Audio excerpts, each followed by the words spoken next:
Oke, selamat siang Bu Kronika. Kami dari kelompok matematika wajib, yaitu beranggotakan Evander, Olivia, dan Sheldon dari kelas 11C, akan mempresentasikan pengaruh lama waktu belajar dengan hasil nilai sumatif matematika tingkat lanjut.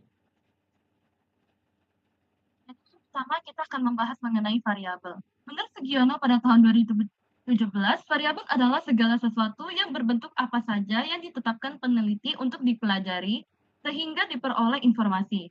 Variabel dibagi menjadi dua, yaitu variabel bebas dan juga variabel terikat. Kita masuk ke variabel bebas.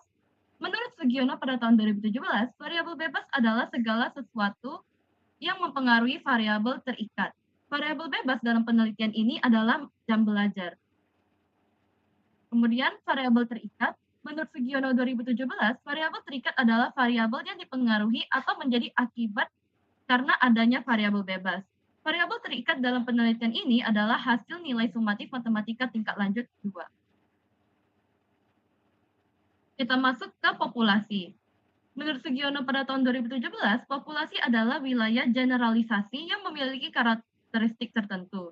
Populasi dalam penelitian ini diambil dari kelas matematika tingkat lanjut 2 SMA Yosudarso Batam. Kita masuk ke sampel.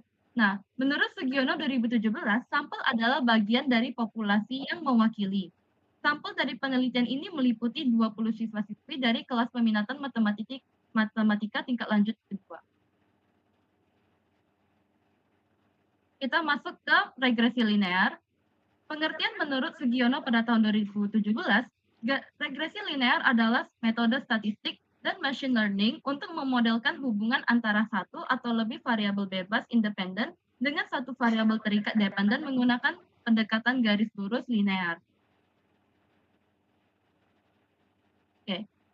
Kemudian kita masuk ke korelasi. Pengertian korelasi menurut Sugiono pada tahun 2017, korelasi digunakan untuk mengetahui hubungan antar variabel dan seberapa kuat variabel tersebut. Korelasi koefisien atau KK sama dengan R berfungsi untuk mengetahui kuat atau tidaknya dengan nilai negatif 1 sampai dengan 1.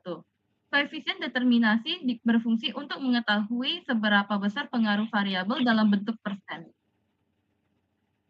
Baik, sekarang kita akan masuk ke dalam tabel data dan diagram pencar. Dan berikut tabel data yang sudah kami peroleh dari penyebaran angket ke kelas matematika tingkat lanjut 2. Yaitu lama waktu belajar sebagai variabel X-nya, yaitu dalam satuan jam, dan kemudian hasil sumatif Y dalam nilainya. Kemudian setelah kami mendapatkan tabel berikut yang berisikan nilai tersebut dan variabel tersebut, kami mengolah data tersebut ke dalam bentuk Excel sehingga kami mendapatkan diagram pencar yang dimana bergaris atau berlinear negatif dengan Y topis sama dengan 0 minus 0,5404 X yang ditambah dengan 91,399. Sebelum itu, sebelum kita mencari hasil base fit dan persamaan linear menggunakan metode regresi linear, kita harus melengkapi tabel berikut, yaitu lama waktu belajar X, hasil sumatif Y, yang kemudian XY yaitu X dikali Y, X kuadrat yaitu lama waktu belajar dikuadratkan, dan Y kuadrat yaitu nilai hasil sumatif dikuadratkan. Kemudian kita membutuhkan sigma atau total atau sum dari masing-masing nilai tabel berikut, yaitu sigma dari X yaitu 47,5, sigma Y 1802,3, sigma XY 4247,8, sigma X kuadrat 173,25, dan sigma Y kuadrat 164.048,9. Kemudian kita akan mencari base fit-nya, yaitu dengan menggunakan rumus bersama regresi linear yang dilambangkan dengan Y topi, yaitu Y topi sama dengan A ditambah B dikali X. Yang pertama kita akan mencari B-nya, yaitu menggunakan rumus B sama dengan N atau jumlah sampel, dikali dengan sigma XY, dikurang dengan sigma X dikali dengan sigma Y. Kemudian semuanya dibagi dengan N atau jumlah sampel, yang dikali dengan sigma X kuadrat, kemudian dikurang dengan sigma X yang dikuadratkan. Sehingga kami mendapatkan hasil untuk B yaitu minus 0,54. Kemudian untuk A-nya, kita menggunakan rumus Y rata-rata dikurang dengan B dikali X rata-rata. Untuk mencari Y rata-ratanya yaitu kita menggunakan rumus Y rata-rata sama dengan sigma Y dibagi dengan jumlah sampel atau N. Kita mendapatkan sigma Y yaitu 1802,3 dibagi dengan 20. Sehingga kami mendapatkan Y rata-rata yaitu 90,115. Kemudian untuk X rata-rata, kita menggunakan rumus sigma X dibagi dengan N. Dengan sigma X yaitu 47,5 dan N-nya yaitu 20. Sehingga kami mendapatkan hasil X rata-rata yaitu 2,375. Kemudian dari hasil yang kami dapatkan, kami masukkan ke dalam rumus A, sehingga kami mendapatkan 91,3975. Kemudian kami akan mencari korelasinya dengan menggunakan rumus korelasi koefisien, yaitu R sama dengan N atau jumlah sampel dikali dengan sigma XY dikurang dengan sigma X dikali dengan sigma Y. Kemudian semuanya dibagi dengan buka kurung akar N dikali sigma X kuadrat dikurang sigma X yang dikuadratkan, tutup kurung.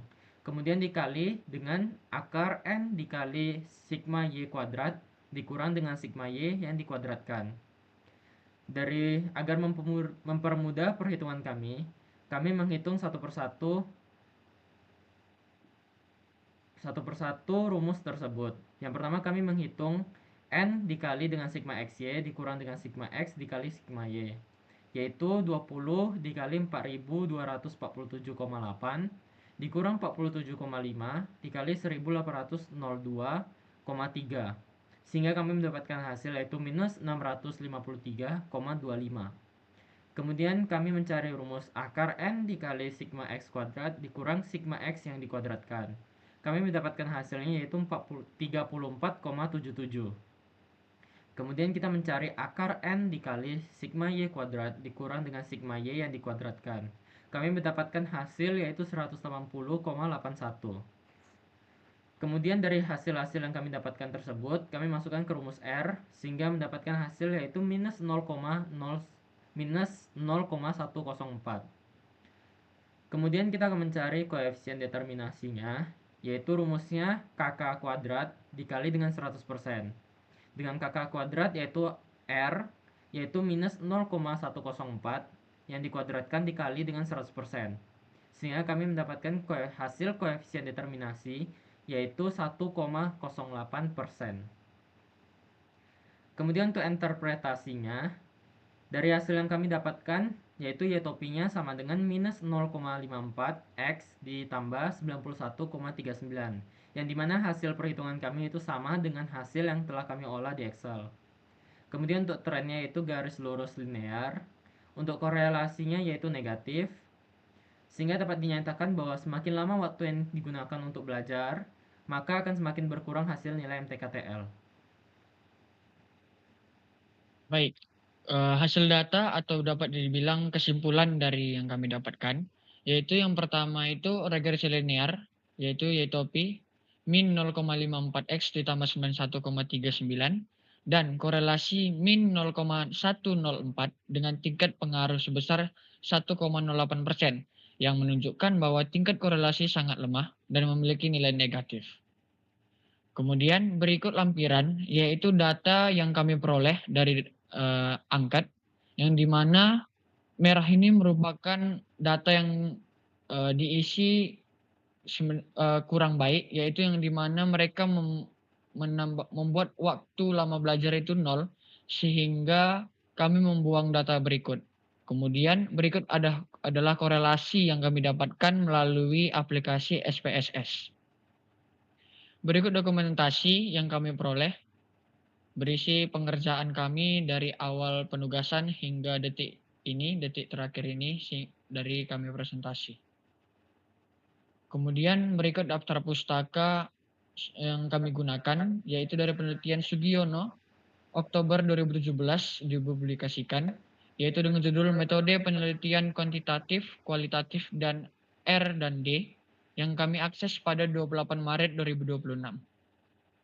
Berikut dari hasil presentasi kami kami ucapkan terima kasih kepada Bu Kronika dan kami meminta maaf atas kekurangan yang kami lakukan. Terima kasih.